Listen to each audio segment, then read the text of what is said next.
How you feeling? You got John Riggs here playing some Friday the 13th for the Nintendo Switch. This was my #1 favorite game of 2017. I played it as soon as it came out, did a review for the PlayStation 4 version. It was also available for Xbox, for PC, and finally now available on the Nintendo Switch. The cool thing with the Switch version is the game is already complete. When it came out for the PlayStation 4 and other systems, they were still adding to it. So this is the complete experience for your Nintendo Switch. It also features several things. A quick play is if you're going to play it online. You see, one person plays as Jason and the other one plays the counselors. And the counselors have to try to escape, either by calling the police, by fixing the car and driving off, by putting gas in the boat and boating off, I guess. Several ways you can win. Or you can also kill Jason in a specific way. That takes kind of a roundabout way of doing it. But if you don't want to play it online, there are some offline, like one-player type games you'll do that. And I'm going to do it right now. In fact, the one-player game you play as Jason attacking the counselors. We're going to do a little bit of that. You can also join friends here, too. If you're like, oh, one of my friends, right now, 8-Bit Eric is playing. If he was in a lobby, I could join his lobby, but right now he's in the middle of a game, so I'm not going to bother him. So we're going to go offline play. And then you have the offline bots. This is like you versus the counselors. The counselors are all AI. Not very smart AI, might I add, but I'll get to that. Challenges. Challenges are things like, here's a scenario, here's a story, and then you play as Jason that has like, okay, get rid of the counselors doing these specific things in order for you to progress and go on to the next level. And then Virtual Cabin's kind of interesting. It's like a one-player or like a first-person experience about, seeing trinkets and little bits about the movie and stuff like that. But through the offline here, this is the different maps you can use. The small ones mean it's like, well, here's Crystal Lake, but then Crystal Lake, if you want to play just like a smaller, quicker version of it, there's Crystal Lake Small. I'll go to Crystal Lake. That's kind of the default. You can choose your Jason. I like this one with the hedge clippers. But then there's this one here with the spear. Here's this Jason, which is locked at level 7. As soon as I get to level 7, I can unlock that Jason. I can play as him. But each one has kind of their own strengths and weaknesses. But I'll go with this guy here. And that's all good. This is like, if you grab them, you can actually kill them in various manners. But this is going to be good. I'll be okay. Sounds good to me. Except, I'll put it on easy, and 7 counselors is fine. We'll go with that way. All right. Start it up.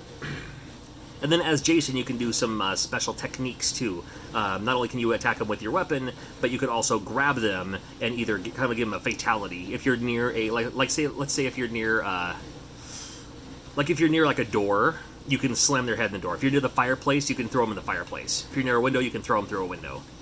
Or you can just choke them. Or you can do other maneuvers too, depending on what your weapon is.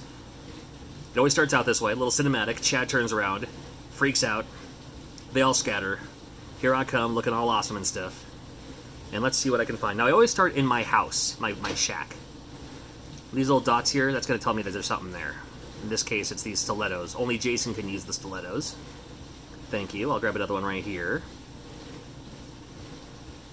And then, I can leave. I'm going to find the exit here. There's my mom down there. And if you find Jason's shack, you can actually steal the sweater. That's part of killing Jason. But so you can, go here, look around a little bit. You're trying to find little sensors, almost like echolocation of where the counselors are. And usually when it first starts, you can see them all scattered all over. But you can also, oh, now I have my sense available. So sense, well, I'll show you here. Hold on. Here's things down here that you can do. And if you go to the map, you can teleport. Now, you can see I have the drifting thing going on here.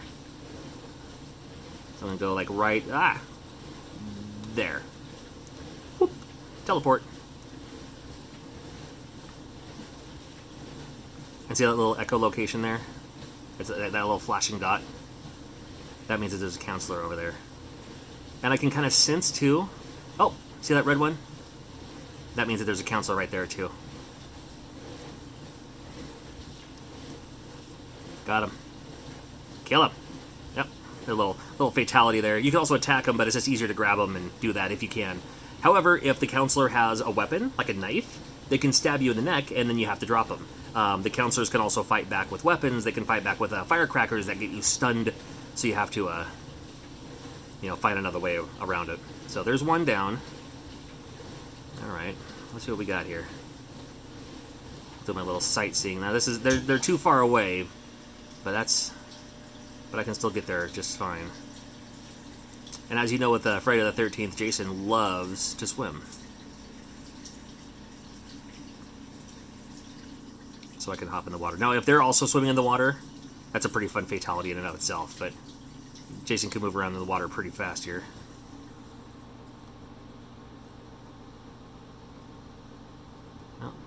Now the house is red because I have my sense on.